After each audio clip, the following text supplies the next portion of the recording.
Then what is very important is to support your spouse, to stand by your spouse, to be fair and just. Here I need to spend a few minutes. What is the meaning of fair and just? Your mother has a problem with your wife. You don't just side with one of them. No, you must be just. You must be fair. If your mother is wrong, she is wrong even if she is your mother. We have an attitude where we say, my mother is my door to paradise. My brother, sometimes your mother is your door to hell. Did you know that? From Islam, I'm telling you, if that mother of yours is oppressive and she is doing something wrong, she could be your door to hell, not to heaven. Do you know that? Wallahi. And I am saying this with all passion because we have seen a lot of marriages where the mother-in-law thinks she is the queen who is married to the woman who you are married to before you. And then she comes and relays all her unjust instructions which are absolutely unacceptable. And the man just sits down. That's my mother. That's my mother. That's my mother. How long are you going to keep on saying that's your mother when she is oppressing your wife? Something somehow, somewhere needs to be said. Either speak to your father or tell your mother, Mother, I love you so much. I did not marry this woman for her to be a means of taking my love away from you or your love away from me. The love I have for you is totally different from the love I have for her. So mother, I will love you forever, but I want to tell you this is the line you do not cross, my beloved mother. And you kiss her forehead, you can kiss her hands and her cheeks and tell her that my mother, you are wrong. Lay it down.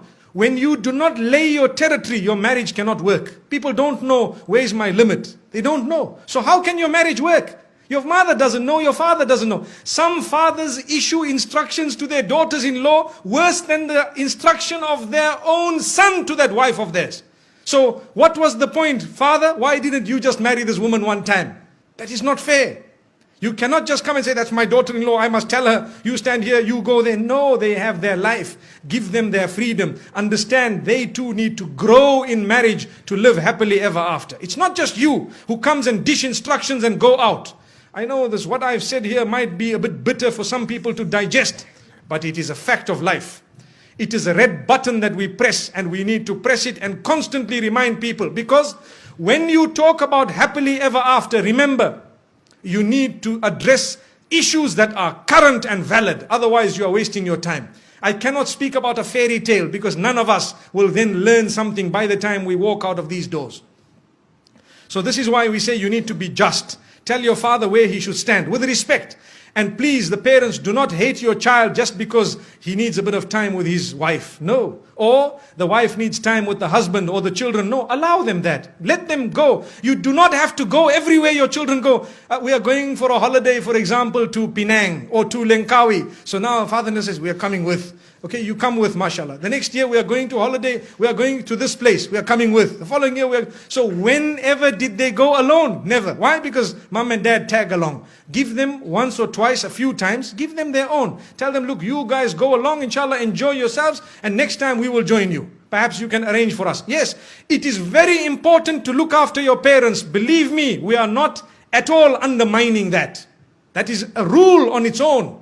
Look after your parents, but be just when it comes to your relation with them and the relation with your spouse. Be just. Even your children. Some people, and this happens in some homes, they have more than one child.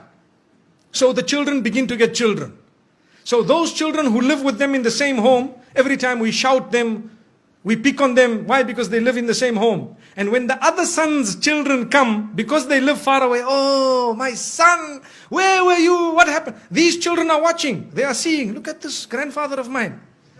These people here, does he know what they do at school? And here he is embracing them. It is only because we are foolish. Human nature makes us get irritated with those we live with sometimes. And we don't know those who are really irritating are actually so close to us because they are far. This is why we tell parents, sometimes you need to make sure your children live a little bit of a distance from you so that you can be even closer in relation. And I have seen in my life with lots of experience that those children who do not live with their parents are sometimes close closer in relation with their parents. They have a better understanding and they have a much better relation. And I am not promoting people to abandon their parents. No, you need never to abandon your parents. If you do that, you are sinful of the highest order. But what we are saying is, give each other your breathing space. Is very important. Give each other breathing space. Some women, they get married into homes where mother-in-law sits and dishes instruction, right? Today we will cook this.